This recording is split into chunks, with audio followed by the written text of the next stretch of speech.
नमस्कार दोस्तों, मैं संदीप धनोरी हाजिर हूँ आपके बीच एक नई कहानी लेकर। आशा करता हूँ दोस्तों आपको पसंद आएगी। अगर आप हमारे चैनल पर नए हैं, चैनल को सब्सक्राइब करें और बेल आइकन को दबाएं ताकि आने वाली हर वीडियो का नोटिफिकेशन आपको मिलता रहे। तो करते हैं शुरुआत एक नई कहानी के साथ। ये कहानी है एक राज्य के राजा की। एक राज्य में एक पराक्रमी राजा का शासन था, किंतु उसकी कोई संतान नहीं थी। ढलती उम्र के कारण राज्य के भावी उत्तराधिकारी को लेकर वह अत्यंत चिंतित था। अनेक वैद्यों को दिखाने के बाद भी वह संतान सुख से वंचित ही रहा। उसने राज्य के ही किसी योग्य नवयुवक को राज्य की बागडोर सौंपने का निश्चय किया। भावी उत्तराधिकारी के चयन हेतु उसने एक योग्यता परीक्षण का आयोजन किया। इस हेतु एक शानदार महल का निर्माण करवाया गया। महल के दरवाजे पर गणित का एक समीकरण अंकित कर पूरे राज्य में घोषणा कर दी गई कि राज्य के सभी युवक महल का दरवाजा खोलने आमंत्रित हैं। दरवाजे पर अंकित समीकरण हल करके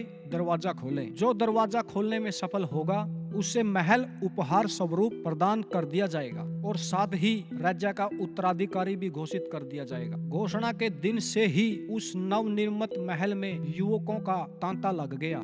युवक सुबह से शाम तक वहां आते, गणित समीकरण को हल करने का प्रयास करते, किंतु आश्चर्य की बात थी कि कोई भी उसे हल नहीं कर पा रहा था। कहीं उसे लिखकर या याद करके जाते और घर पर भी उसका हल निकालने का हर संभव प्रयास, किंतु फिर भी असफल रहते। कई दिन बीत गए। राज्य के बड़े से बड़े गणितज्ञ भी उस समीकरण का हल निकाल पाने में असमर्थ रहे। तब राजा ने दूसरे राज्यों के गणितज्ञों को आमंत्रित किया। दूसरे राज्य के गणितज्ञ आए और गणित का समीकरण हल करने लगे। जैसे जैसे दिन ढलता गया, एक एक करके गणितज्ञ वहां से जाते गए। अंत में मात्र 3 लोग शेष बचे। उनमें से 2 दूसरे राज्य के गणितज्ञ थे और तीसरा गांव का एक साधारण सा युवक था। दोनों गणितज्ञ जहां गणित का समीकरण हल करने में लगे हुए थे, वहां युवक एक कोने में खड़ा होकर उन्हें देख रहा था। राजा ने जब उसे यूं ही खड़ा देखा तो पास बुलाकर पूछा, तुम दरवाजे पर अंकित समीकरण हल क्यों नहीं कर रहे? युवक बोला, महाराज, मैं तो बस यूं ही इन नामी गिरामी गणितज्ञों को देखने आया हूँ। ये अपने राज्य के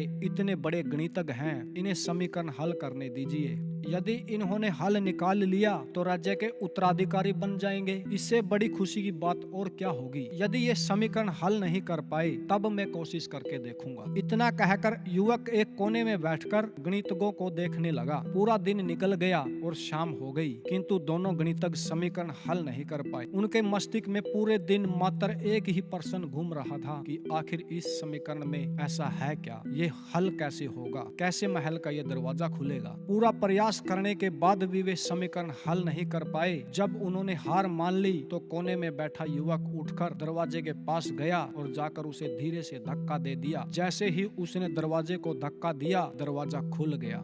दरवाजा खुलते ही लोग उससे पूछने लगे कि तुमने ऐसा क्या किया कि महल का दरवाजा खुल गया? युवक बोला, जब मैं बैठकर सबको गणित का समीकरण हल करते देख रहा था तो मेरे मन में एक विचार आया कि दरवाजा खोलने का कोई समीकरण ही न हो। इसलिए मैं गया और सबसे पहले जाकर दरवाजे को धक्का दे दिया। दरवाजा खुल गया।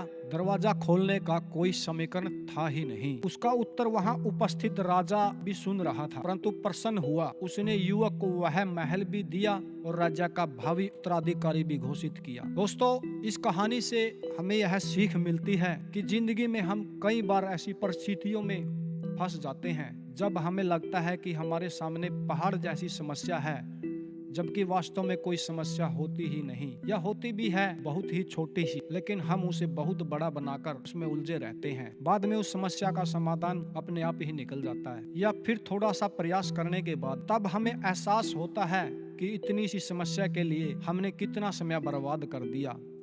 समस्या आने पर विचलित न हो, शांति से सोचें और फिर समाधान करने का प्रयास करें। आशा करता हूं दोस्तों आपको ये कहानी पसंद आई होगी। मिलते हैं फिर किसी नई कहानी के साथ। तब तक के लिए आप सभी को नमस्कार।